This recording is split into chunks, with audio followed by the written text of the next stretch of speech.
There we go. We are live. Welcome to the stream. We're getting right into the news. No baloney here.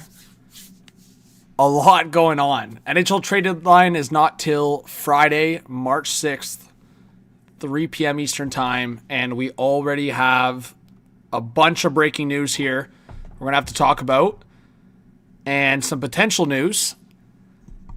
It looks very likely that Conor Garland will be heading to the New York Islanders.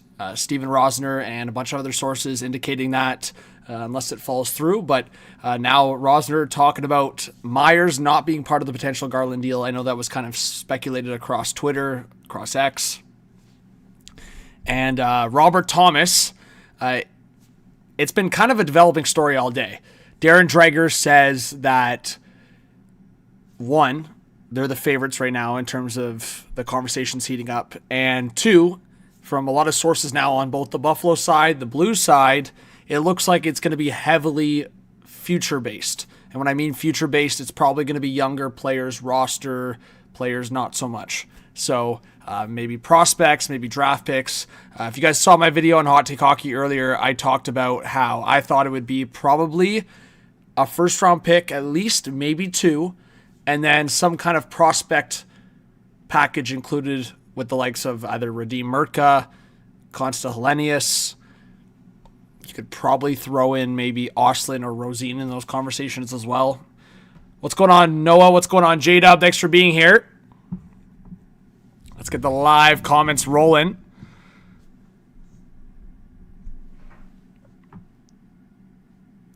Avi, what's going on? O'Doyle, thanks for joining. We already got 30 into live. How are you guys feeling? This is crazy. Crazy stuff in the NHL world. A lot of breaking news. What's up? B-Rog, how's it going? What do you guys think? I wanted to go live because if a trade goes down, that'd be electric to be live for it. But at the same time, knowing my luck, it might be a scenario where I stop the live and then a trade happens. So we'll see. But it does seem like a Tyler Myers resolution is going to happen soon. Based on my understanding, and it's exactly this. I think Tyler Myers wants to go closer to like Dallas or go closer to a southern market. It seems like Detroit has wanted Tyler Myers for a hot minute now. It seems like the Islanders were in on him, a few other teams, but Tyler Myers controls his future here. I think there's a very likely scenario that Tyler Myers, the return for Vancouver ends up becoming underwhelming, I should say. But the Conor Garland one, I mean, I'll say it in two different ways. I think this is a big-time factor with Bo Horvat, of course, former Vancouver Canuck Bo Horvat. So I think that's also to do with this a little bit. Conor Garland's from Massachusetts, so this would be also him moving a lot closer to home, Long Island to Mass. Pretty short flight. So that makes sense. I think the Canucks should get a first-round pick. Like, I'll pull up the Islanders Puckpedia here. And, I mean, it's always hard to predict these trades, right? Like, you don't know the markets completely. I thought it would be like maybe a second-round pick and one other low pick for Connor Murphy with potential retention, and ended up just being a second-round pick, which I still think is a good return for Chicago. Don't get me wrong. But so let's pull it up here. So this is why I think it's going to be a first-round pick for Conor Garland, because the Islanders have the Avalanche first-round pick. So just saying it on this live stream, if I had to guess, I think it's very likely that that first-round pick from Colorado would head to Vancouver in this trade. I mean, it could be the Islanders' first-round pick too, but I just think based on the fact that they have two of them and they don't have a second-round pick in 2026, I don't think it would just be a second-round pick for Conor Garland. I think the value is greater for a player like Garland. So if I had to guess, it'd be a first-round pick and maybe a roster player heading the back to Vancouver. So whether that's Pierre Engvall, I know he's been injured this year. Duclair, maybe. I mean, he's been kind of favored at times, but also been like scratched, been lower in the lineup. What's up, Steezy? Thanks for being here. I know, no, it's crazy. It's been a flip in the Eastern Conference. We're living in a world where the Buffalo Sabres are big buyers in the market. If you guys could do me a favor, I know this is not on the Hot Take Hockey channel. If you guys could share the stream around, I really appreciate it.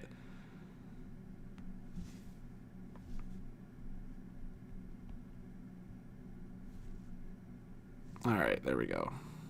We have 37 in the chat.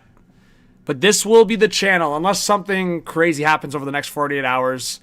YouTube and IOC have not done me any favors. So I will be live on this channel, guys. So make sure you guys got the notification bell on. I will be live early Friday morning, all day. And you know what? If it goes well and there's some active activity, I would say, over the next few days, I will be live every night. We'll see how it goes. Like for today, there's just been so much speculation and news that I felt like I wanted to go live here for at least, 30 minutes, an hour. But yeah, I will be live on this channel. So if people are looking for me on Hot Take Hockey, it's just not going to happen for live streams. I will be posting videos on that channel. I'll be live on here. What's up, Kevin? Prophet says Buffalo buying for quite literally the first time in my life. What's up, John? Thanks for being here, Prophet. Yeah, it's crazy. I mean, I would say the last time I can recall the Sabres being in a position like this, at least in my lifetime, was Ryan Miller was on the team. It was probably like Chris Drury, Derek Roy, Jason Pominville, like those kind of guys were on the team. So it's definitely been a hot minute since the Sabres have been in this situation. What's up, Nylander for Heart? Thanks for being here. Yeah, I think the Dallas Stars are going to be super active. After they place Sagan on season-ending injured reserve, or I should say season-ending long-term injured reserve, I think there's a real possibility that the Stars swing big. And they have so many different moving parts right now. Like they have injury problems with other players. Of course, Jason Robertson's been in so many trade rumors. So I'm really curious what the Stars are going to do because they have that flexibility now, but then at the same time, they could move out some guys, bring in some new kind of guys. So I don't know. It's going to be interesting.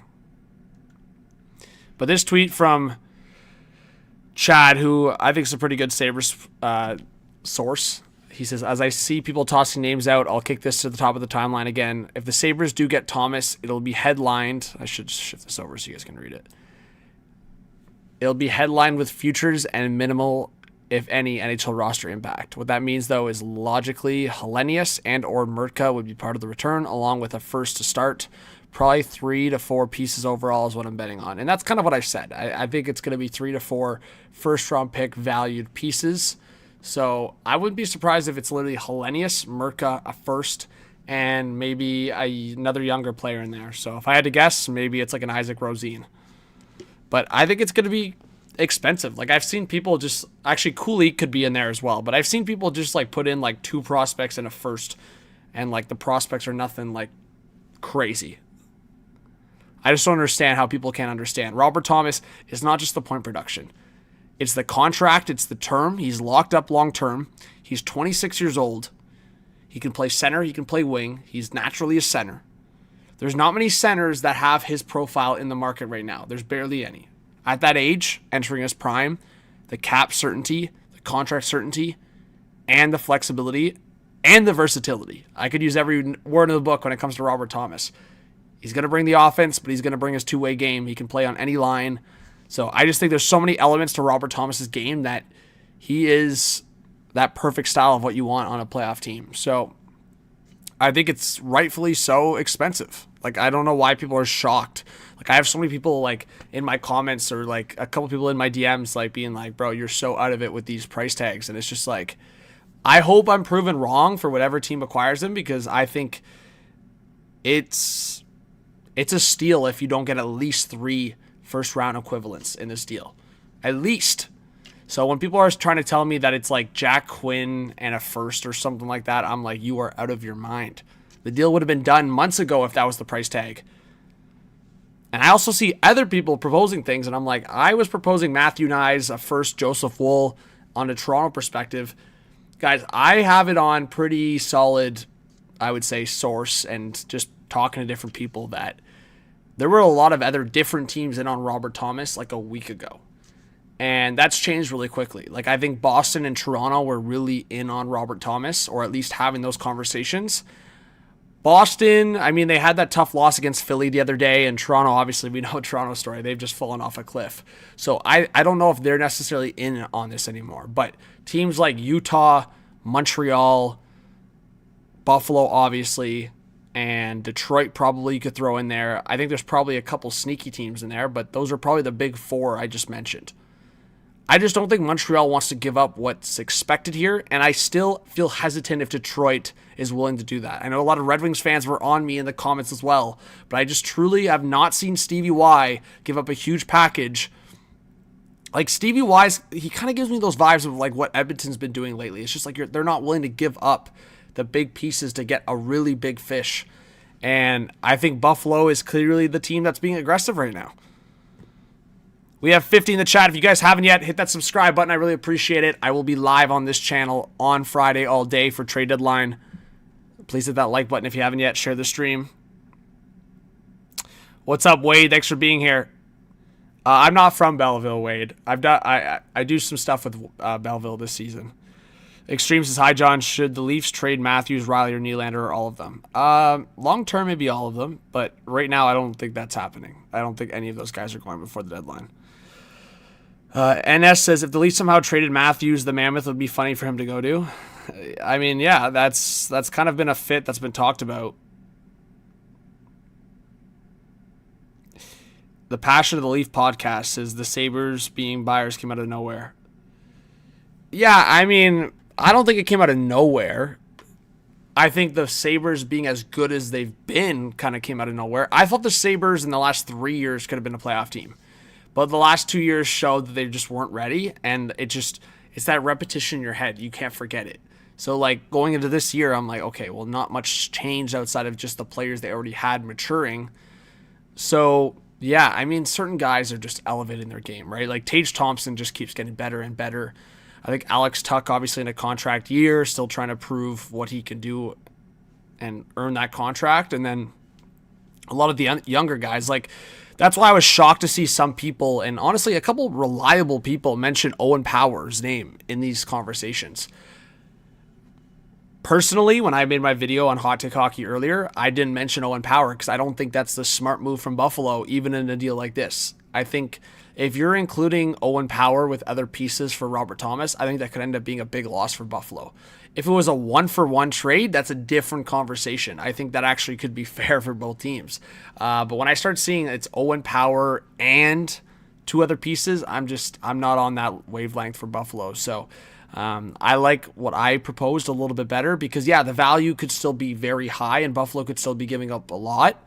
But guys like Hellenius and Murka really won't be huge impact players for Buffalo in the next year or two.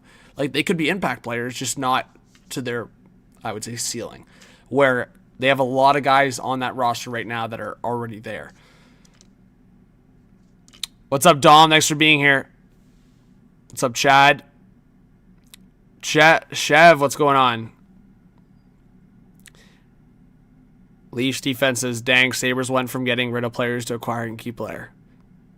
I mean, it's not locked in yet, but it does look likely that Buffalo will swing big at this deadline. Obviously, the conversation right now is around, it's around Robert Thomas, but again, anything can happen.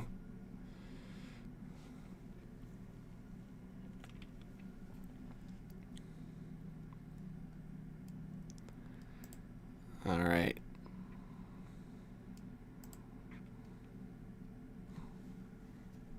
Make sure you guys drop your comments.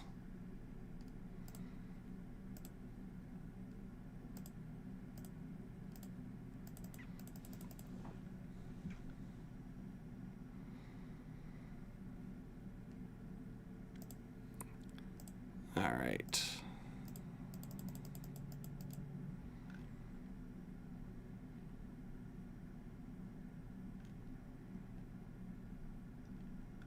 Just to update people that are just joining now, these were the two latest tweets. It's kind of funny. It always happens, I feel like. I go live and then things like just slow up a little bit. And then at some point they'll heat back up. But these are the two latest reports here. Steven Rosner, again, a reliable source out of Long Island, says Myers is not part of the potential Garland deal with the Islanders. Again, I think the Canucks are going to make 3 moves at least in terms of key players. Garland 1, Tyler Myers 2, and then it probably isn't Pettersson, but if I had to take a guess, I think DeBrusk would be a hot take. And then the other player that I'm really interested about, I was just thinking about it. Oh, well, David Camp is an interesting one. But outside of, who was I just talking about with my buddy? Oh, we got a donation.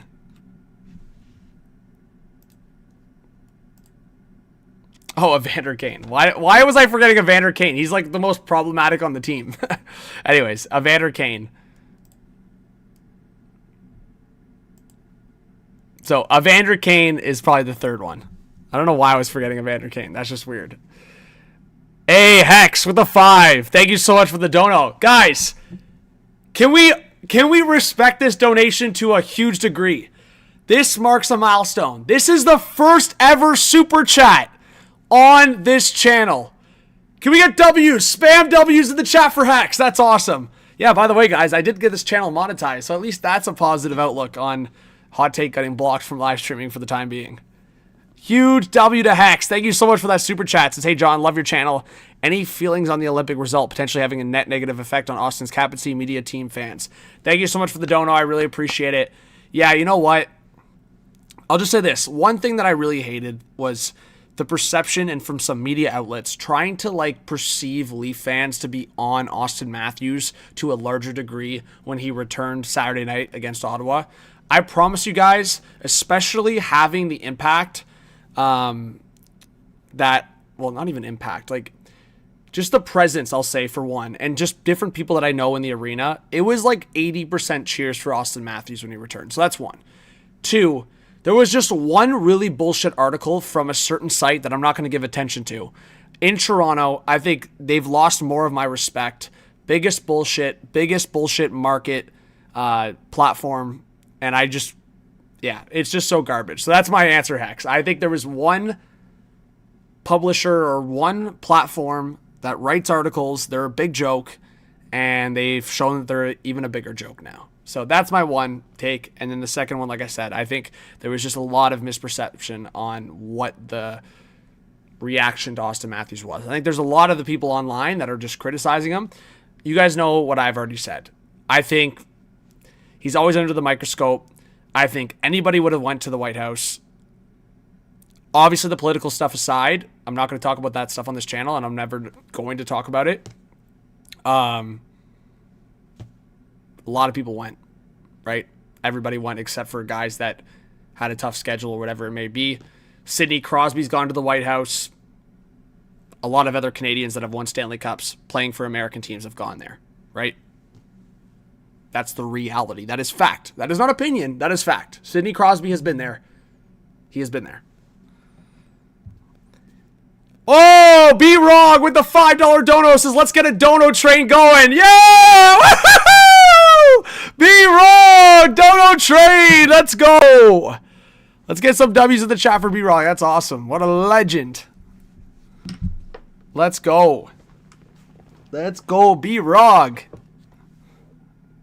Thank you for being here. Appreciate the dono. 2 donos and the first monetized live stream on this channel. Let's go.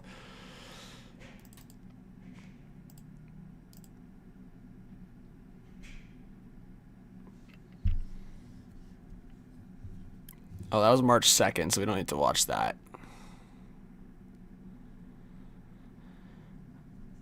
Yeah, so this is from Rick Dollywall yesterday, if you guys missed it. So there could be a resolution in the next 24 to 48 hours. So that was yesterday. So it's been about 24 hours since Rick Dollywall said that. So I think in the next day or so, there should be a resolution on Tyler Myers. Elias Pettersson has been quiet. Again, I still think he will get traded. It's just a matter of when. And then Conor Garland. I think he's going to get traded at some point. I was going to say Conor Garland. That's what we should call him. He's a goner.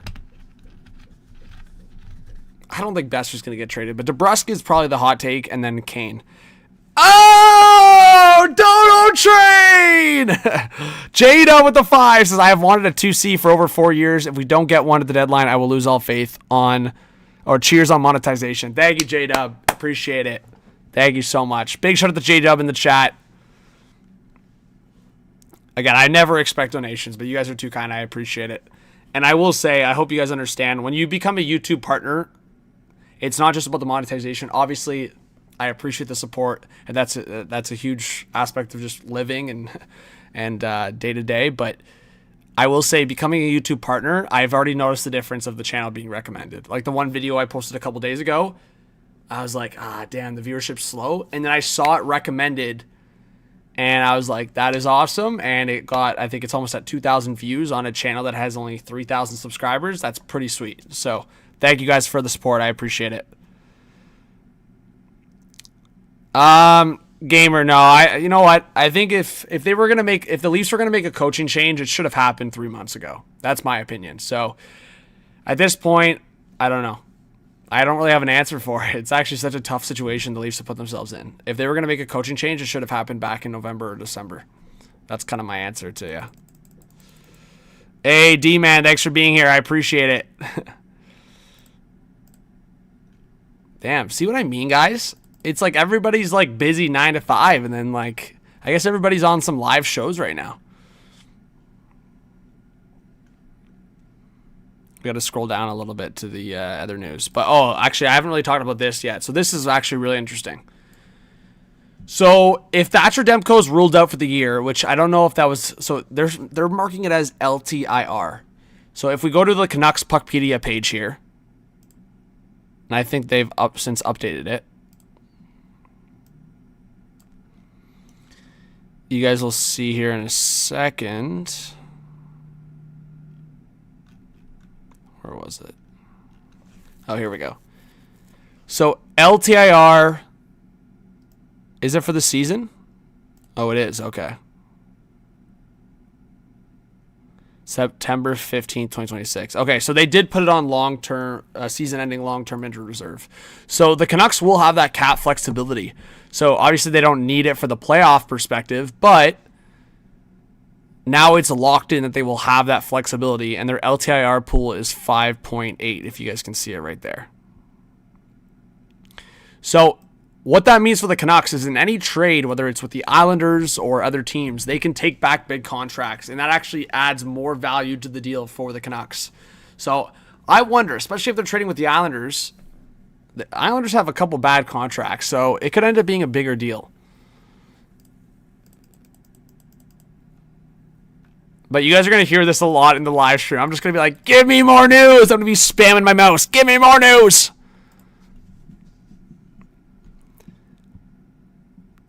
All right. What's up? Prince Chicken says, do you think Sullivan sticks around for a rebuild, or is he one and done with the Rangers? Ooh, good question. It's so tough, right? Because I don't think he ever thought it was going to be this bad this season. I think he sticks it out for another year. I think the Rangers are going to try to do a retool situation. Like, the biggest thing with the Rangers is, like, Adam Fox, we'll see what happens in the offseason. That Igor Shesterkin obviously is the conversation too. And then you still have some key players in the forward group. I don't know what direction they're going. I don't know how far they're going with this. Like, Adam Fox, I'm sure, is pretty disgruntled with the Team USA thing. Like, obviously, the fact that Chris Drury and Mike Sullivan had their hands and fingers all over that team, and he wasn't there, I think, like, guys, the biggest thing in a situation like that is just, like, put the empathy hat on for a second. If you guys were Adam Fox, wouldn't you be pissed? I'd be pretty pissed. I'd be pretty upset about it. I'd be salty. I know it's a business and it's a professional thing. You got to go about it. But in my head, I'd be upset. So I think that's how Adam Fox is feeling for sure. Richard Clay, yeah, no, you're onto something there. That's been probably the frustrating point for Craig Berube for a lot of players in the Leafs, right? Is you've got to adapt to certain lines and certain players. And, I mean, Austin Matthews said it Saturday night. He said he felt like the puck is not on their stick enough. So the dump and chase game has got to be, I don't know how to say this, but, like, to me, it's got to be taken in strides. Like, it can't just be, like, a consistent game plan. Hey, Kristen, thanks for joining. Says, good evening, John. Any trades update on the Boston Bruins? Love the videos. Keep up the great work. Thank you, Kristen. Nothing massive with the Boston Bruins. I've heard that they were in on Justin Falk a little bit from the Blues, but quite a few other teams have been as well. Outside of that, I mean, I don't know if they're in on Robert Thomas as much as the Sabres are right now.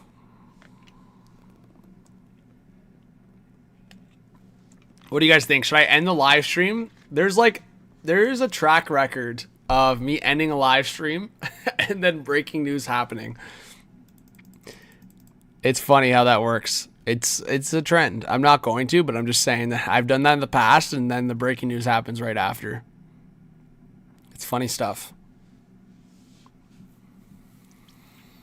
Well, Richard Clay is our fellow Blues fan in the chat. I wonder if Parayko will get traded. If I had to guess, I'm going to say no. If I had to guess the Blues players that are going to get traded, it's going to be Justin Falk, Robert Thomas. I'm still not at 100% sold on Jordan Kyrou, but I wonder about a guy like Pius Suter, even though they just signed him. But, I mean, look at Nick Bukestad. They just brought him in, and then they flipped him to New Jersey pretty quickly. We have 70 in the chat. Welcome if you guys are new.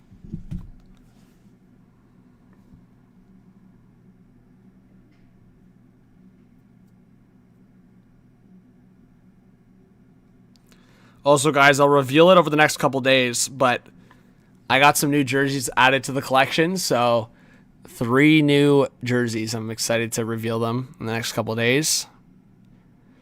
Sal Capello says the playoff format has been awful since its inception. I just can't believe there hasn't been an outcry over it. You play all year for seeding, and then that's out the door playoff time. Sal, I am so with you on that. It's actually a joke. I think the fact that Gary is still so stubborn about it is ridiculous.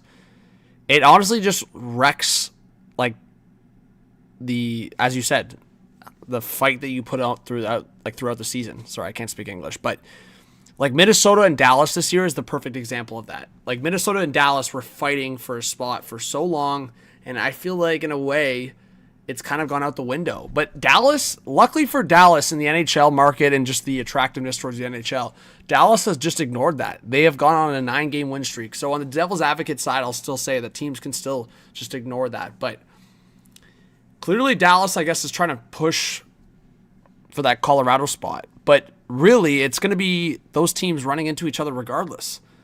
Like, sure, say Dallas and Minnesota play round 1 and beat each other up a bit. I mean, Colorado's still going to have a really tough bout against whoever wins that matchup. So to me, it's just so bullshit because the fact that those 3 teams are you could argue, I don't even think it's much of an argument. You could argue Dallas, Minnesota, and Colorado are the 3 best teams in the Western Conference, and only one of them will be in the conference final. It is bullshit. It is complete bullshit. And if the format was 1-8 like it should be, Colorado 1, Dallas 2 in the conference, that would be your Western Conference final if those 2 teams got there. So I agree with you. Yeah, Juracek, get ready, Richard. Juracek's a stud. Get ready. But thank you to the 75 in the chat. Again, guys, a reminder, I will be live on this channel on Friday all day. So I hope you guys join this channel for the live stream. All right. It's so funny, too, because all day I was just scanning like X and just scanning my phone because there's breaking news. And I step away doing some work. And then I get back to my desk and I just see like Robert Thomas heating up to the Buffalo Sabres. I'm like, are you kidding me? I stepped away for 20 minutes. And then it's funny because then I've been live for 20 something minutes. And this is the latest tweet. And nothing's really kind of come up since. It's just funny.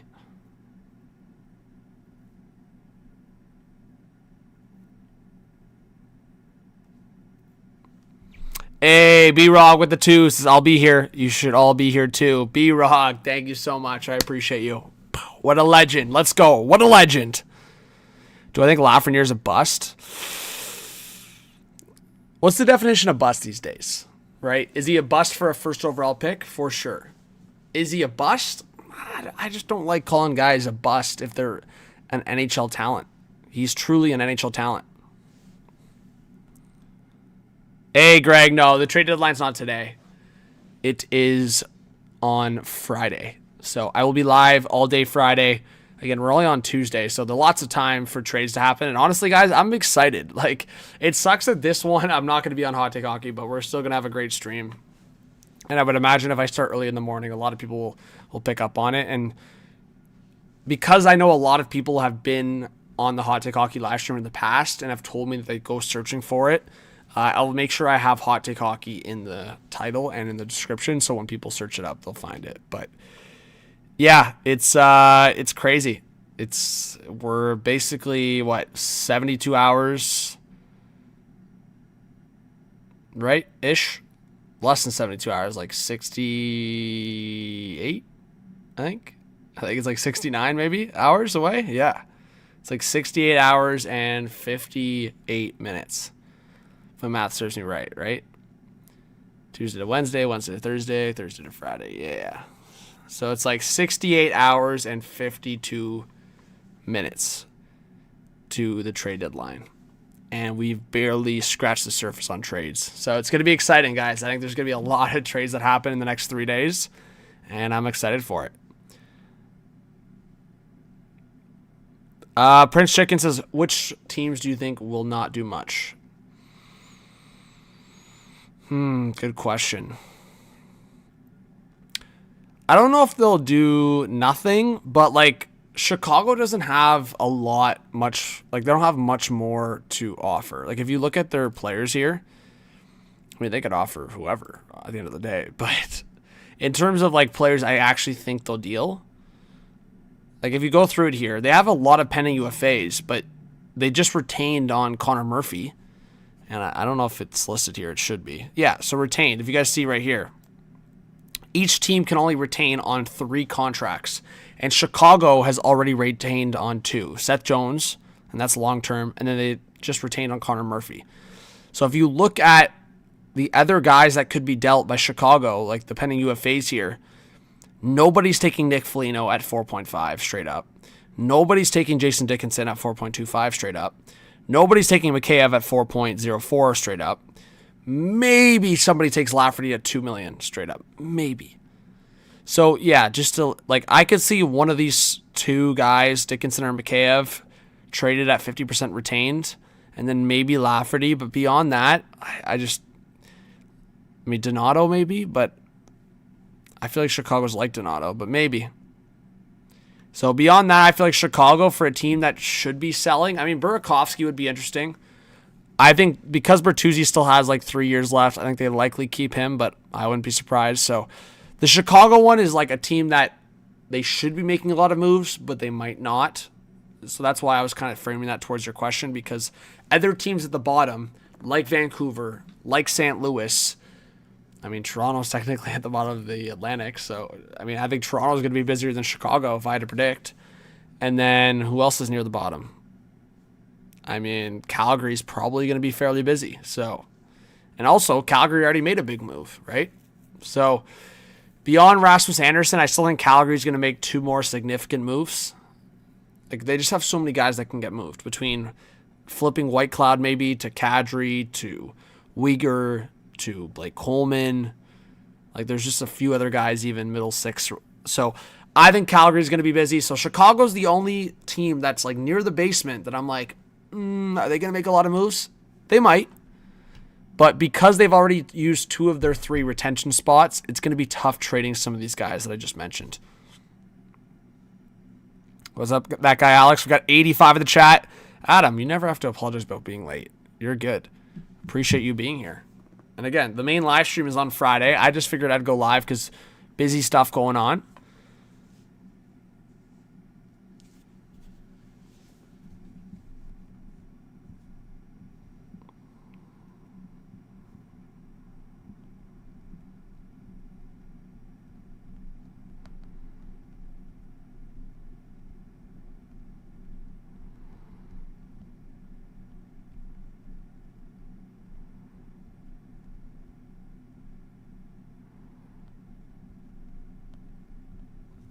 All right, sorry, guys. All right. Richard says, I don't think Vancouver is going to be as busy as it seems they should be. I'm curious why you think that, Richard. Because, again, going back to the Vancouver thing here.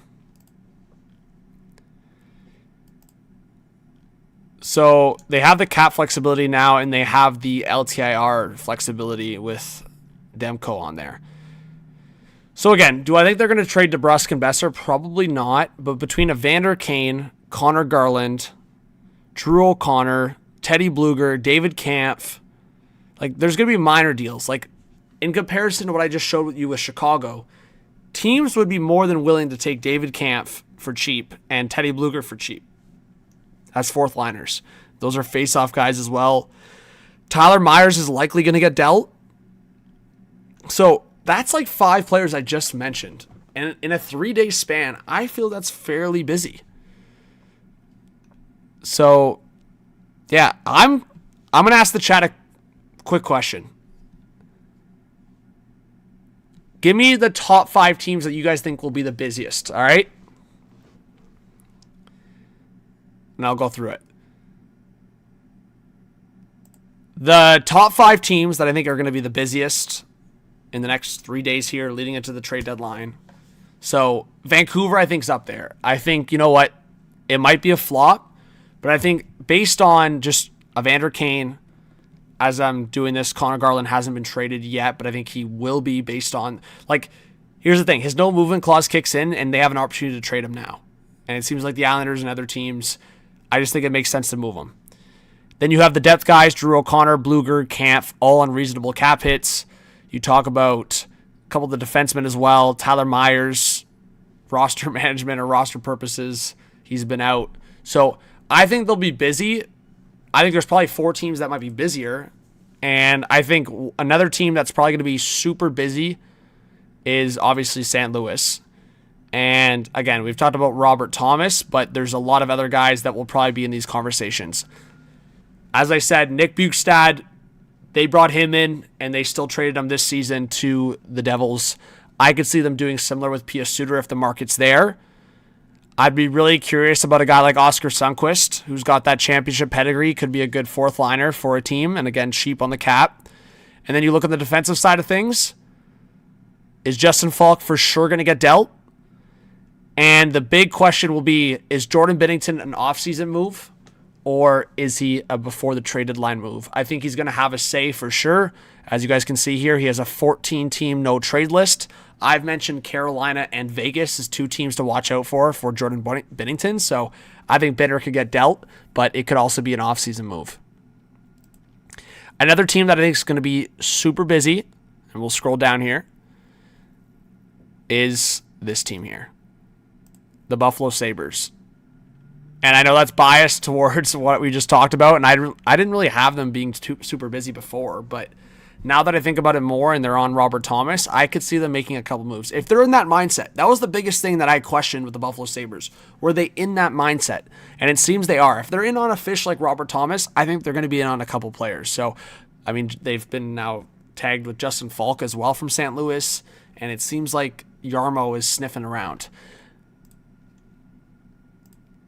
And then to kind of cap off like a top 5, like I think the Rangers already made one big move. I think the other one could be Trocheck, but I don't know if that will make them super busy. But I think Toronto has to be busy, right? Like they have to be busy. Like when you look through the guys here that should be dealt, Matthias Michelli should be dealt. Nick Waugh should be dealt. Yarn Crow, Nick Robertson, Lawton, all guys in the rumors right now. Bobby McMahon at only 1.35, another 20-goal season. Like he should be dealt. And then you look on the defense side. Between Oliver Ekman-Larsson, Brandon Carlos, Simone Benoit, and Troy Stetcher, they should all be dealt. Toronto should be super busy. If they don't make at least 4 trades, I think a lot of Leaf fans are going to go nuts. So Toronto should be busy. I think Chris Johnson, who's usually pretty safe with his takes, he said on the over-under 3.5 players traded from Toronto from now until the deadline, he said over 3.5. And usually he's pretty safe with his takes. And then if I had to add one more into the equation, I keep thinking Edmonton's going to make some more moves here. It's going to be at least a couple. So Edmonton's a hot take. And then Frege and a couple other insiders said Utah. Look at the cap space that Utah has. I feel like I've gone beyond a top 5 here. So maybe this is just a top 10 video or conversation. But $26 million in cap space. That is nuts. That is insane.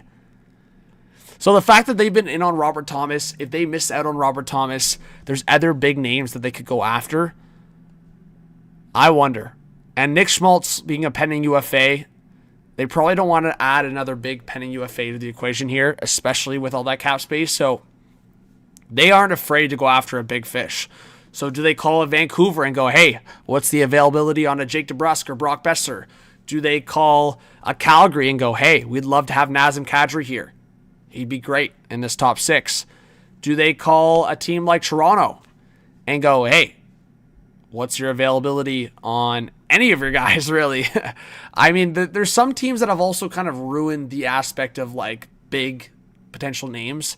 Like Nashville's put themselves back into the conversation, and Stamkos and Ryan O'Reilly don't want to go anywhere. Those could have been 2 big fish in the trade market. So as of right now, unless things change in the last 48 hours, I don't consider Ryan O'Reilly or Steven Stamkos a trade asset. I don't. I mean, that could change again, like I said. The Metro is so interesting, though, too, because Washington's still in it. Like, the only 2 teams that are really, like, out of it, per se. I mean, Philly's still even, like, in distance. I would say the Rangers for sure.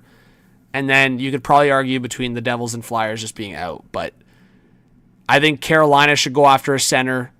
I think there's a bunch of teams that could go after some big fish. Montreal, I don't think they'll be super busy, but they should go after a second-line center as well. But that's kind of the teams I just listed that should be busy. Like St. Louis, Toronto, Calgary, and Vancouver on a selling aspect. And then on a buyer's aspect, you're probably talking Edmonton. You're probably talking Utah. You're probably talking Tampa Bay. I didn't mention Tampa. And then Carolina should be busy. But outside of that, all those other teams might either stand pat or just make their one significant move and call it a day. But, hey, you never know. We'll see. Oh, Ari with a $14 dono. Says Habs deadline predictions. All right, there you go, Ari. Well, if the Habs are not going to get Kadri and they're not going to get Robert Thomas, I think 2 things will happen for Montreal. I think they are going to trade Patrick Laine. If I had to give a top 3 trade destinations for Patrick Laine, I think LA is 1. I think Carolina is 2. And I think Dallas is 3. The only way that Dallas acquires Patrick Laine, and similar with Carolina, even though Carolina's, well, actually Dallas has that flexibility right now, not long-term when Seguin's healthy next year, but Montreal will have to retain 50% on Laine. I think Dallas could get him because they've obviously lost a scorer and they've lost an offensive player in Seguin, but at $4 and a bit million for Laine, especially with Dallas having their Finnish players, I think there's familiarity there for Laine. And similar with Carolina and Sebastian Aho, I think that makes a lot of sense. But the reason I say LA is obviously Kevin Fiala went down with an injury. And I think if there's one thing I've learned from Ken Holland, he sometimes just goes for those big names. And I also think for LA, they're not trying to sell or they're not trying to give out a bunch more assets to buy. So they did that with Panarin. And they actually got a pretty decent deal for it. I mean, I think Green Tree's a great prospect. But where I'm going with this is you're not going to have to give up much for Patrick Laine. And he could actually really help that Kings power play. And I think it's actually a good fit. So top 3 for Laine, LA, Carolina, Dallas. And then on the offensive side of things for Montreal to add in terms of the second-line center, the one sneaky name, and I want to pull up the team here. So, well, the Rangers are 1. But the New Jersey Devils, I don't know what they're thinking ahead of the deadline, but one name that I wouldn't be surprised if Montreal looks at is Cody Glass right here. So, he's going to be an interesting one for me because at one point the Devils were not going to retain him, and they ended up re-signing him for $2.5 million. Big right shot center. He's only 26 years old. I wonder if teams are going to look into him as an option. I mean, Cody Glass, hopefully not made of glass. Obviously, Montreal's got already Kirby Dach, who is made of glass. Cody Glass has had a decent season. I mean, nothing crazy, but he's got 13 goals in 48 games. So that's what, like 25 plus goals for sure. So I think it's a conversation for Montreal to get a guy like that. Obviously, they want Michael Hage to be that guy long term. So if I had to like look at other potential targets, like Vinny Trocheck with the Rangers could be a target for Montreal. Other centers on the market. I mean, if they miss out on Robert Thomas, they could still call St. Louis and see about Braden Shen. Winnipeg, I mean, I wonder if Ottawa falls out. They have a lot of centers that I don't think Montreal and Ottawa are going to trade between each other. And then the Flyers, I mean, that could be an option. But yeah, I think it's the guys I just mentioned. Like, they probably will call New Jersey. They'll probably call Vancouver. They'll probably call Calgary about Kadri. But yeah, I've said that it should be the sellers really trying to get the most out of some of these players because it seems like there's limited options.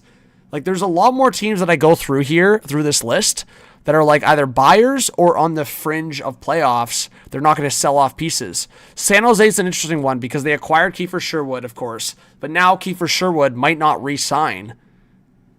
And I just think that's a huge, huge risk for San Jose. I think they should flip him. So based on the rumors that are out there right now, San Jose could flip Kiefer Sherwood before the deadline. So that's more trade action for us. We love that.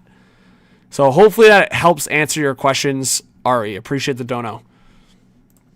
Let's see if we have any other breaking news here.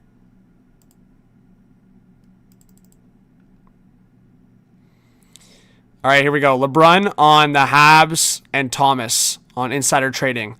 I don't see the Canadiens right now being a serious player. When the asks involve the likes of Michael Hage, David Reinbacher, plus, it doesn't make sense right now from the Habs perspective to get into that kind of transaction. There you go. So insider trading summary, the Blues Sabres engaged in Robert Thomas talks.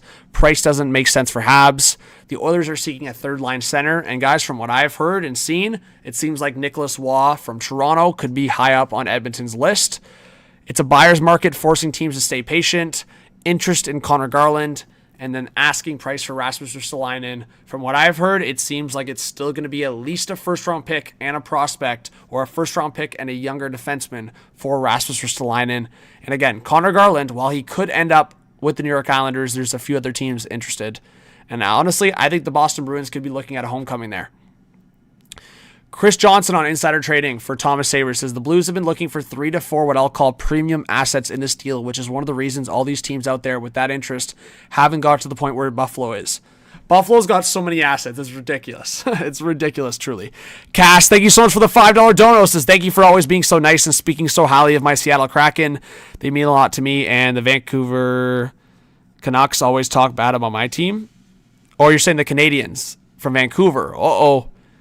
Which Canadians from Vancouver are talking shit, Cass? We can't let that. Thank you so much for the dono. Appreciate it. Big shout out to all the donos.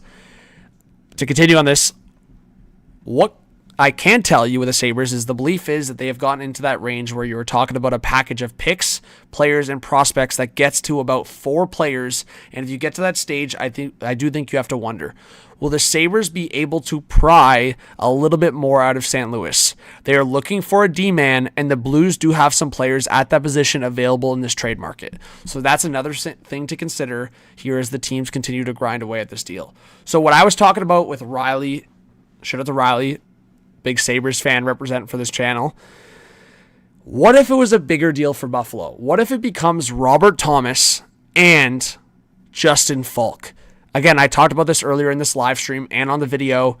Justin Falk and the Sabres have been tied together in some rumors before this Robert Thomas report came out. So could it be Robert Thomas and Justin Falk to Buffalo, and then a package that includes Consta Helenius, Radim Murka, a couple first-round picks, and maybe another piece? I think that could be the big deal that gets those guys out of St. Louis. Nylander for Heart says, could LA try to get Line Doc in a package? Their center core isn't the greatest. I could see that being a potential, yep. I would imagine a roster player goes back to Montreal in that deal. I wonder. There's a few middle six guys at LA I wonder if they'd be willing to trade, whether it's like LaFerriere or Trevor Moore, a couple guys like that. All right. So Steven Rosner also tweeting this. Am I following him on this account? I am not, so got to change that. It says, as we await more on Garland, I don't believe the Isles would have to give up a first-round pick. Are you serious? Wow, I was proven wrong, guys. I thought for sure Garland would take a first-round pick. Steven says, Islanders would be doing Canucks a favor. With Garland's 6x6 extension carrying a no-movement clause for the first 3 seasons of the deal, The second, whatever year, plus a prospect makes more sense. Okay, but that's like a second and a prospect. I don't know. I think if the Islanders are giving up the Avalanche first-round pick, a second-round pick, Avalanche first-round pick, like, guys, there's not that much of a distance there on the overall, right? Like, the Avalanche first-round pick's likely going to be very late first round. The Islanders second-round pick in 2027, it'll probably be middle of the second round as an example, so... John Wolf, how's it going? Says, I wanted Falk 2 years ago. Well, there you go. You might get your wish. The Murr says Caps. The Caps are in such a weird position. I could see them trading Rasmus Sandin, maybe a couple of their depth players, but I don't think they're going to do anything crazy around this deadline because they're so middle of the pack. Like, they shouldn't trade guys away, but they also shouldn't buy. Yay or nay in the chat? Do you guys think Bobrovsky will get dealt by Florida? What do you guys think in the chat? Yay or nay? Let's see what the chat thinks.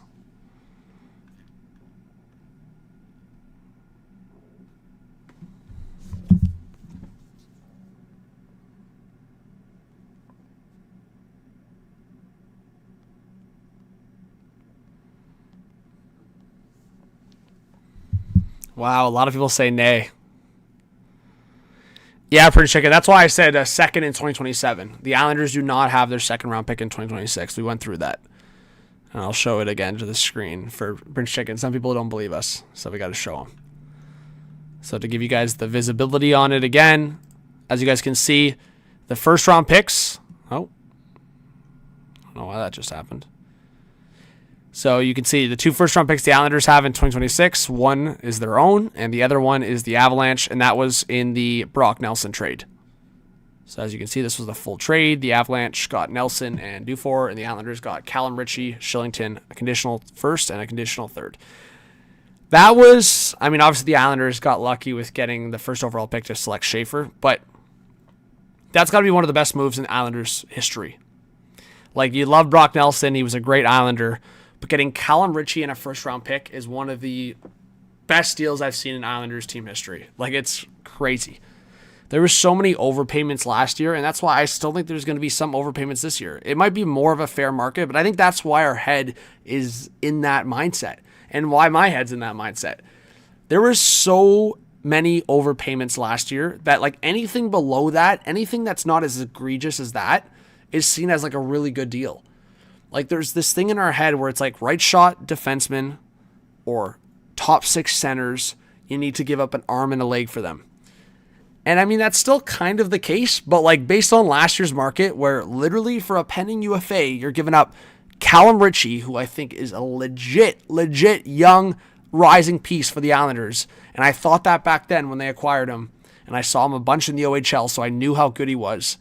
And a first round pick plus a third, like, it's just crazy to me. So anyways, I don't want to talk about the Minton and first round pick Boston, the Carlo trade. I don't want to talk about that anymore, but that's another example of what I'm getting at. Wind, no news on Detroit. My speculation this whole time has been Stevie Y is not going to give up what's being talked about. LeBron on Insider Trading says the Oilers have not made an offer on Nick Waugh to the Leafs just yet. Yeah, but that's very... You see this specific wording on that and like what LeBron talks about? Not made an offer. You know what an offer is? I've heard this so many times in this hockey business world. Not made an offer. I'll show you guys something here for a second. Hey, Trey, how's it going? It's Bowman here. Yeah, it's Bones. Yeah, it's Bones here. Yeah. I just wanted to wonder about your guy, Nicky Waugh. Is he available? Okay, yeah, he's available. Okay. What do you think it'll take? Okay. Yep. Okay, we'll get back to you. We just wanted to test the market, see what's up, see who's available. All right, we have an idea, so we'll get back to you with an offer. Yeah. You called on him. You know what's up. Doesn't mean you made an offer. Buffalo and St. Louis's conversations right now. Have they made an offer? I don't know. They've probably talked about what it might look like.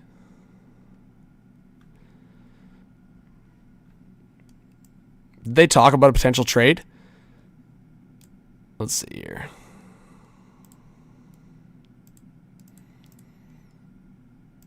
All right, so you guys can see Robert Thomas's statistics there. 12 goals, 23 assists, 35 points for Robert Thomas. I don't think Nyes is going to get traded, but if it was for a guy like Robert Thomas or a pedigree player like that, maybe.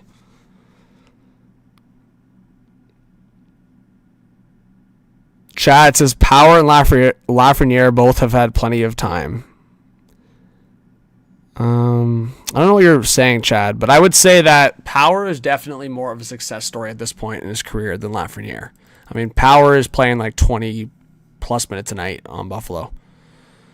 All right, so that's exactly what I just said, guys. So reiterating that, LeBrun on Rasmus Ristolainen Insider Trading says the current asking price from the Flyers is a first-round pick and a prospect. He's got another year on his deal at $5.1 million. That in itself is very appealing to the kind of player he is. There's 2 playoff runs left on his contract.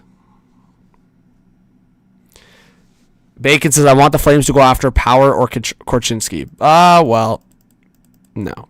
Sorry, Bacon. Korchinski's probably possible. I would say he's probably possible. I just don't think Buffalo is giving up Power for anybody on the Calgary Flames.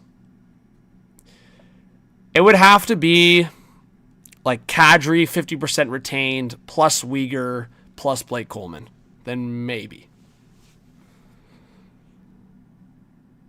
Buffalo Sports says Power drives me nuts. Well, Buffalo Sports, you have to remind yourself how old Owen Power is, right?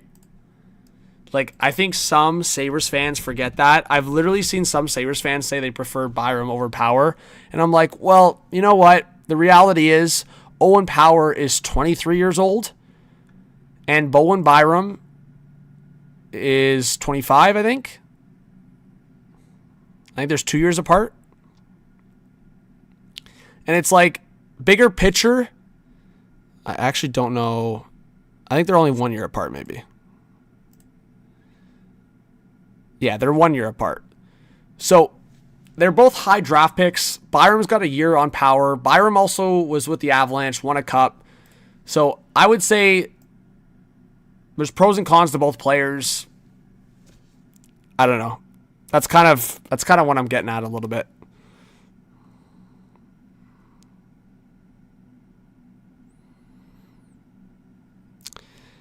Remy says Power was hurt all summer, didn't have a training camp, so off-season for him scoring-wise.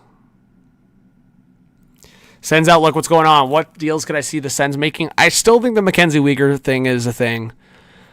But you know what? I'm really curious about if the Sens could do just a straight-up upgrade on Fabian Zetterlund.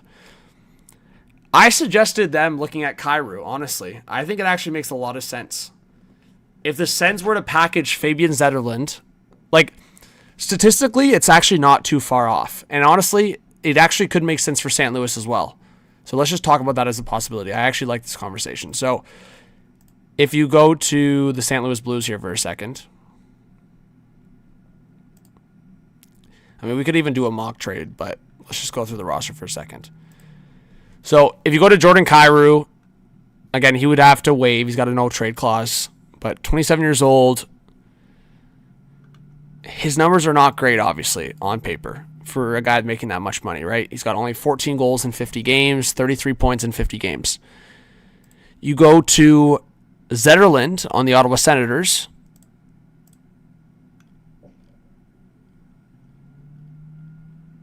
He's making, 4.28? And he's 26 years old, so he's a year younger. And the numbers, I mean, again, he's got more games played, but he's got 12 goals. So a couple goals behind Kyrou, 23 points. Again, not great. His value is definitely lower than it once was. So if you're Ottawa, you have to add. Well, going back to Ottawa's picture here, they don't have their first-round pick. They have seconds, though, in all 3 years coming up. And what was reported by Bruce Garrioch recently, I don't know if you guys saw it, is the Sens might be trading some of their AHL or younger prospects. Tyler Boucher would be really interesting to me.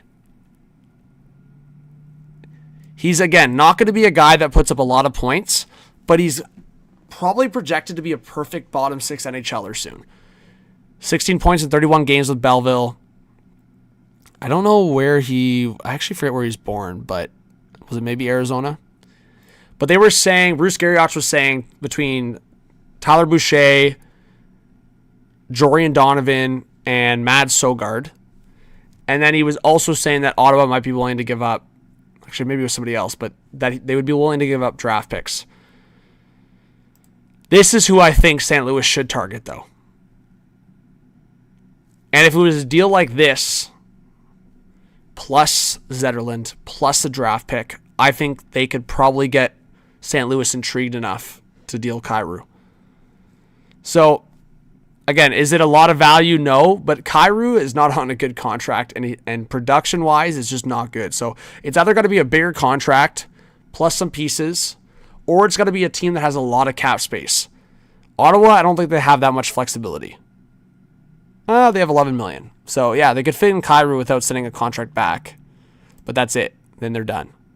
But I think, is that because Perron's on LTIR? No, I guess not. And then the other team that I thought could be a good fit for Kyrou, just because they have a lot of space, would be Utah. Again, if Utah's been talking to St. Louis anyways about Robert Thomas, I'd be interested on that.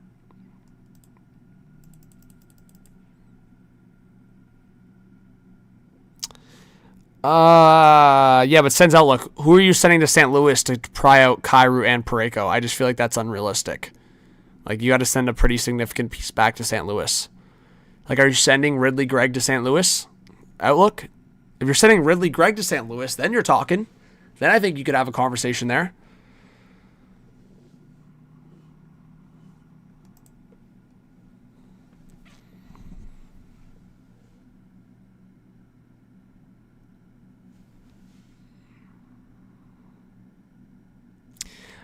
Scotty, I don't think that's real, though.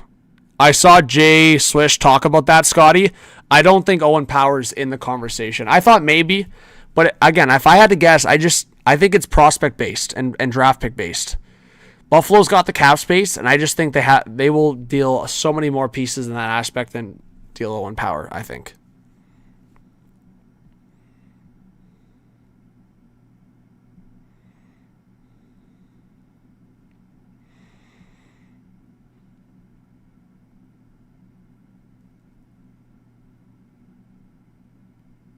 Adam says that price is too high for Risto. I agree.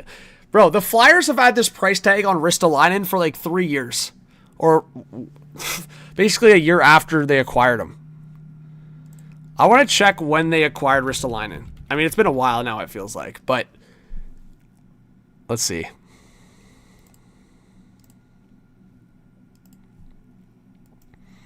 So they acquired Ristolainen in 2021. Yeah, we're 2026. It's crazy. Time's just flown by. But, yeah, I would say basically in the last 3 years, I feel like Ristolainen's been in trade rumors. And every year I see the report, oh, the Flyers want a first-round pick and a prospect. And guess what, guys? Spoiler alert, Ristolainen was not traded. So maybe it finally happens with, like, based on the fact that there's only 2 years left on his contract. Maybe it finally happens. I just still think this screams the Dallas Stars. Like, this completely screams the Dallas Stars for Rasmus Ristolainen. I've been saying this. I think it screams Dallas. I think the Dallas Stars could get a forward defense combo from Philly, especially with Sagan out, and they have that flexibility now. So, yeah, Bacon, I think we should, like, realistically, I would be shocked if we don't get a good amount of trades on trade deadline.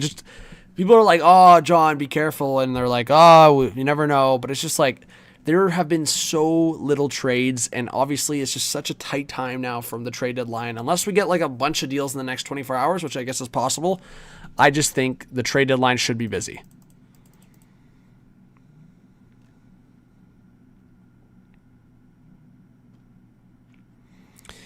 Jay Fresh, a little report. Rumors around Garland and the Islanders. Great player, not having a great season. He has no trade protection, signed a 6x6 deal, and it's kicking in this summer, and then July 1st, his no movement clause will kick in. Even strength offense, 85%. I mean, the conversation is like, that's kind of like shady from the Canucks. But honestly, Garland's from Massachusetts. I feel like anywhere in that northeast area of the U.S., he's going to be fine with going. Like I would, and especially the Islanders, where he's familiar with Bo Horvat. I think it makes a lot of sense. Like he could jump right on that line with Bo Horvat. I think it makes a lot of sense to make this deal. We have 150 in the chat again, guys. Another reminder: I will be live on this channel that you're watching on right now, the John Vivero's YouTube channel. I will be live all day on Friday for trade deadline. Trade deadline is 3 p.m. Eastern time. So I will be starting really early. So if you guys could do me a favor, but it's also if you guys are down to be around this channel in the chat on trade deadline day, if you turn the notification bell on. So if you're on your phone, you're subscribed, you have your notification bell on, right when I go live in the morning, you'll be notified right to your phone, all right? So I appreciate it. Please hit the like button, subscribe always. Camden, appreciate you being here. All right, big question for the chat. Yay or nay, will Dallas acquire a Finnish player before the deadline? Spam that yay! No, you could say nay. But I just think it's just so typical of Dallas to acquire a Finnish player before the deadline. Thanks, JC. I appreciate it. Bacon says, something tells me the Canucks and Jackets make a trade. Ooh. Guys, what do you think about my hot take? I think the Blue Jackets are going to be a sneaky team for a big fish. And I said, if not now, maybe in the offseason, I could see them being a team that's in on Jason Robertson. I feel like that screams Jason Robertson. Get him on that top line with Fantilli. That'd be gross. How's it going, Joshua? Who lands Evander Kane? I don't know. That one's so tough. That one's so tough to predict. I could see LA being the team. I think LA is just going to go, like, I don't want to say to the bargain bin, but I feel like they're going to get either a Line A or a Evander Kane.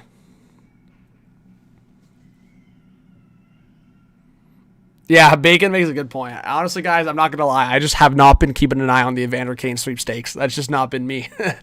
And that's just because I don't think he's going to go for a lot in the trade market.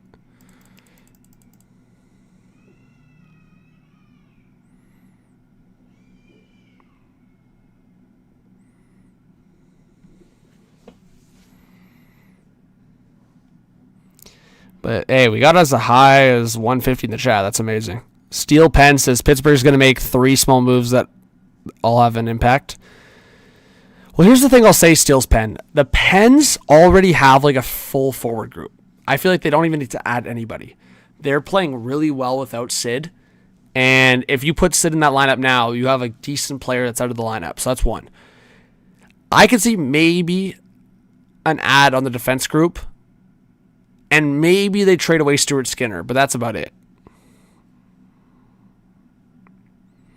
That's what I was saying, Steve. I said earlier, the 3 teams I could see for Line A is Dallas, Carolina, and then the top one would be LA. Beantown Bruins. Thanks for being here. Welcome if you're a new subscriber. I think the Bruins will do something. I had them as a dark horse for Robert Thomas, but I feel like that was like a week ago I got that kind of tip, and I just don't know if that's the case anymore. And then beyond that, I feel like they're still going to look after a defenseman. My big like hot take would be if they package Mason Lohrei with one of their firsts that they have this year and get like a huge defense upgrade, whether it's like a Mackenzie Weegar or if they look in the direction of Justin Falk. I think that would be a bigger deal with St. Louis, though. But there was one other one I was thinking about. I mean, there's reports that Vancouver has Filip Hronek as untouchable. I don't think they should have him as untouchable, but hey, above my pay grade. Like if Boston came calling to Vancouver and said, hey, we'll give you Mason Lohrei, a first-round pick, and a couple of our younger players or prospects like Lysell and Poitras.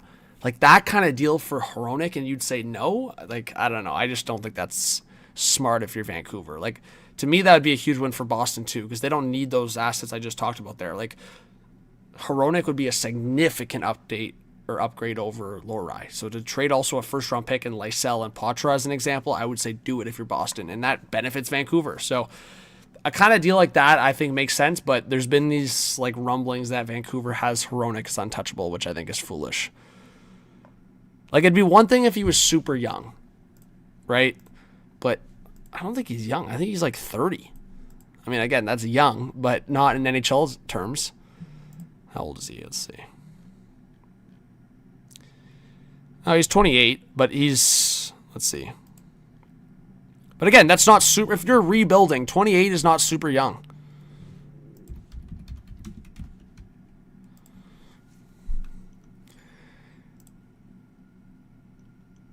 Yeah, I mean, he's 28. I thought he was closer to 30, but he turns 29 this year.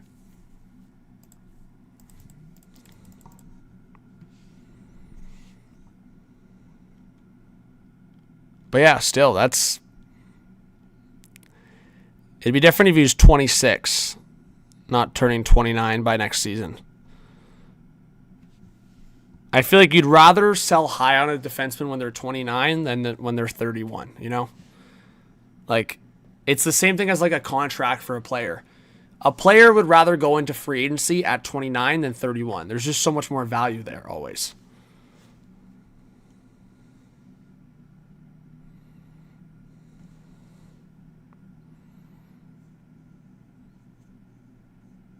What does the package for Conor Garland look like? Oof. I was saying a first. Steven Rosner was kind of pouring a bit of water on that one. So if I had to guess, it's probably going to be like a second round pick and like a bottom 6 forward for the Islanders or just a prospect.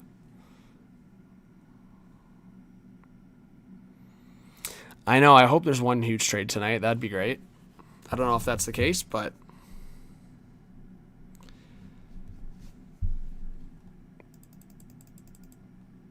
But you guys know, I'll be posting a video or going live if there's a big trade. But I'll do a bit of a Q&A here for a second, guys. If you guys have any questions, I'll read it out of the comments.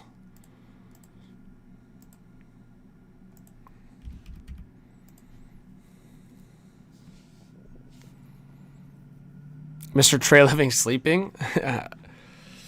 Is he sleeping?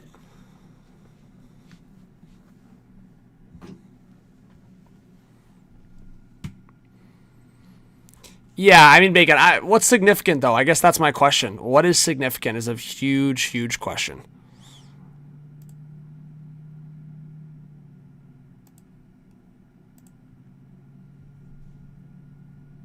Because between McMahon, OEL, Carlo, Nick Waugh, if any of those names I just said are significant, then yeah, I could see them making a significant move. But it's tough to predict, right? Like, I could see the Leafs trading at least 3 players. Young Jazz, I don't think Petey's getting traded before the deadline. I would say offseason. But I feel like we've been saying Petey's going to get traded for like 3 off seasons in a row, so I don't know.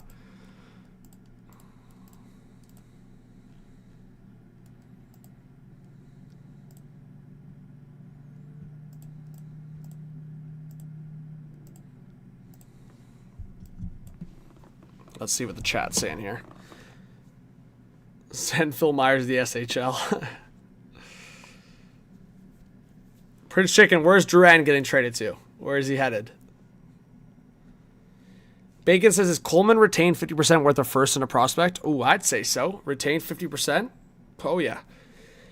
He's got, what, 2 years left on his deal, or is it just 1 year? Bond says, wasn't expecting any trades until tomorrow and Thursday. I'm hoping all the trades get pushed to Friday. That'd be the most fun. But you know what? I don't mind if there's a couple trades in the next 48 hours because it keeps us like excited. It keeps us hyped. And it has stuff, like there's stuff to talk about over the next 48 hours. All right, guys, I'm going to ask or answer a few more questions and then I'm going to hop off. Because guess what, guys? The 2 bonuses about me hopping off is usually when I end a live stream, a big trade happens. And 2, I'm going to grab some dinner here in a sec, but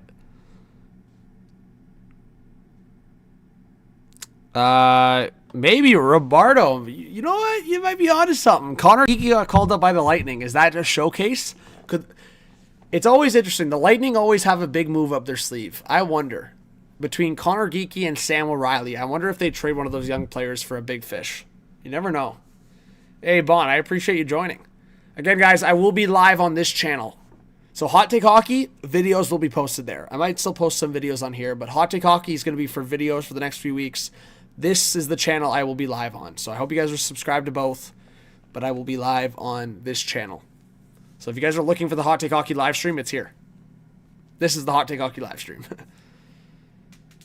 Nyes gets traded after I end the live stream, imagine. Colorado Rocky says Nyes to Seattle for Jake O'Brien in 2026 first.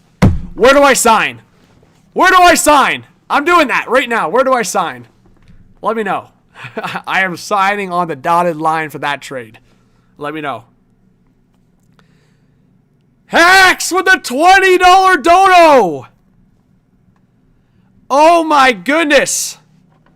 Says, John, thanks again for years of great content and analysis. You are loved by many. I'm a Red Wings fan, but go Leafs, go from Hockey Town. Wow! I never thought I'd get that from a Wings fan. Thank you so much. Where's my Wings jersey? Might have to throw that on for you. I don't know. Gustav Nyquist, let's go. Thank you so much for the dono. Hacks with the 20. Let's go. A legend. And Avi and Camden to answer. So, unfortunately, I got a copyright strike at the start of the Olympics for showing a couple highlights. Bullshit, but it is what it is. I made the mistake. I shouldn't have done it.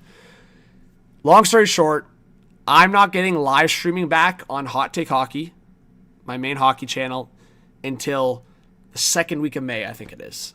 So for the first round of the playoffs, it's probably going to be on this channel as well, which stinks. But I still think it's the same show. You're still getting the same experience. It is what it is, right? If people want to find me, they know where to find me. It's here. But hey, that's not that far away. May, it's not that far away. We're in March. We're like 2 months away. I don't know, Bacon. It's kind of risky. If I do another appeal, it becomes like a legal process thing. So I'm going to leave it at that. I don't know if little HTH here is going to go up against big IOC, you know? Tyler with the $7 dono. Thank you so much. Says, hey, bud, what do you think of Edmonton and Chicago trade today? That was yesterday, right? I'm not losing track of my days. I think it was yesterday. Yes. Thank you so much, Tyler, for the 7. Yeah, I made a video on the Hot Take Hockey channel. Appreciate you being here. Just quickly, I'll say what I said on the video, but this is how I feel about it. I think it was a win-win trade for both teams. I think based on right shot defenseman market in the past, it's actually probably a steal in a way for the fact that the Oilers got him 50% retained. But at the same time, based on how Connor Murphy's played and the fact that he's a pending UFA, I think a second-round pick is also very good value for Chicago. So win-win trade. I think it also opens up Darnell Nurse being a little bit more sheltered, and also it gives them an option of Connor Murphy being paired with Wallman or Nurse. So he'll probably play heavy penalty kill. So thank you for the dono. And what was I going to say? Logan knows hockey. I just said it. I showed a couple highlights. It's all good. We're live on this channel. That's what matters. We're live. We're still live, right? We're still live. Hello. I'm here. I'm live. I see you guys. We're good. All right. But yeah, guys, I will be live on this channel on Friday and potentially the next couple of nights. I mean, it's funny because there's obviously all that speculation, and then I go live and it goes. No, I mean, there were some additional reports as I've been live.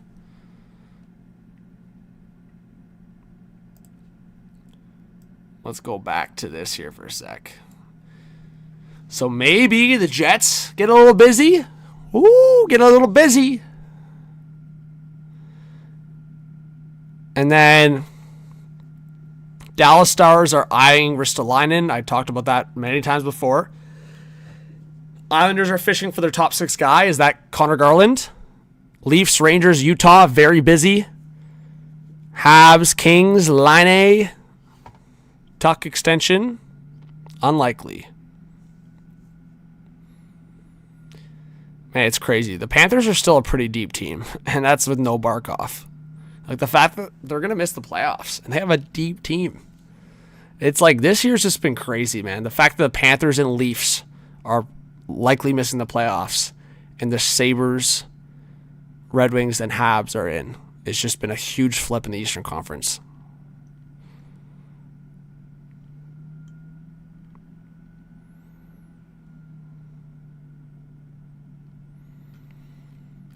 All right, guys. Honestly, you guys are such a good vibe in the chat. I'm debating if I should take a break, eat dinner, and then come back, or I just end and then maybe I just come back live. I might just do that. Maybe I just end and then come back live, and then it's like a short enough live stream that people can watch it back if they want. I don't know. I don't know what's better. I feel like if something big happens and breaking news! Here we go! We got a blockbuster! Hey, I had Michael McCarron going to Utah. So that was my prediction. So we'll see if Michael McCarron does in fact go to Utah like my prediction said, or if it's a different team. Breaking news. Bum, bum, bum, bum, bum, bum. Also, chat, I was thinking about it for the trade deadline live stream. We need to get some votes in the chat. Actually, I'm glad I'm still live. We need to figure this out. I'm glad I reminded myself. What noise do you guys want when a trade happens on Friday?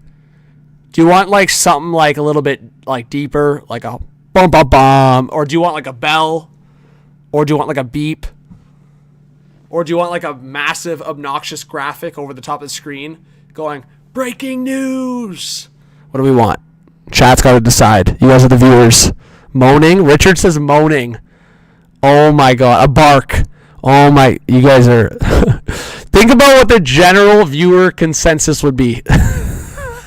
I feel like people would get so annoyed with a bark all day.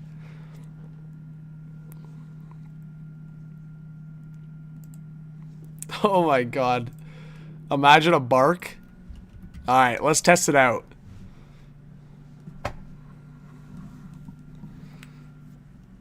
Ooh, Michael McCarron to the Red Wings, maybe? Alright, let's test it out here.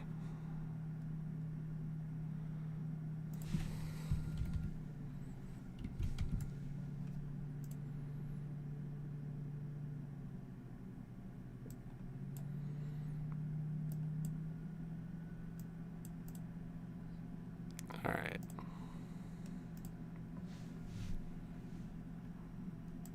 Let's get the sound effects going. Bullhorn. Oh my god, you guys are crazy. Alright. A little bark.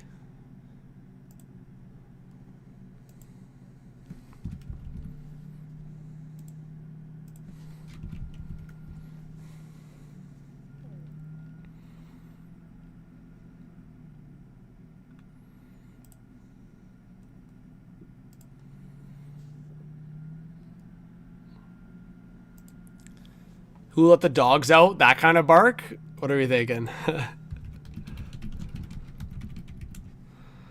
Siren and a bunch of obnoxious lights?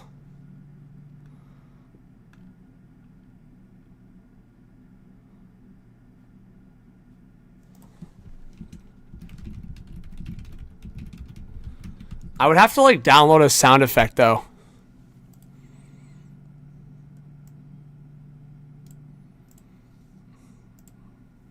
What if I just did this, just as the... Who let the dogs out? Alright. Or I just record myself yelling, we got to trade.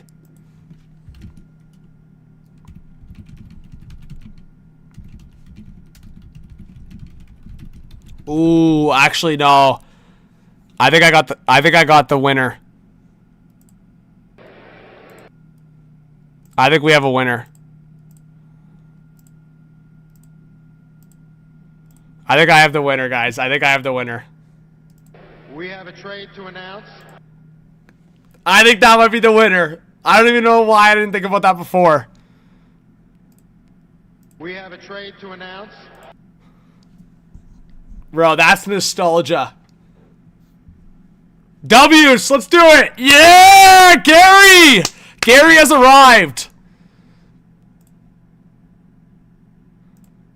Who let the dogs out? All right, we might do that. Trade to announce. We have a trade to announce. There we go. All right, we might do that. All right. All right, guys. Again, make sure you guys subscribe. We might have to do it. Little Gary, guys, a little Gary thing. Okay, I might do that. That might be a vibe. All right. All right, guys. So I'm going to end the stream so good vibes can come and we can get some breaking news. Michael McCarron trade right when I end the live stream or another trade. All right. So Michael McCarron, again, is being held to the Preds lineup tonight for roster management reasons. So I think they're going to get like a third or second round pick for him at least. Anyways. All right, guys. Lots of love. I will be back if there's a trade for a video or a live stream on Hot Take Hockey or this channel. I will be live on this channel for Trade Deadline Day. I have to repeat that so many times because people... We'll see. Anyways, talk soon, guys. I'll see if there's another trade.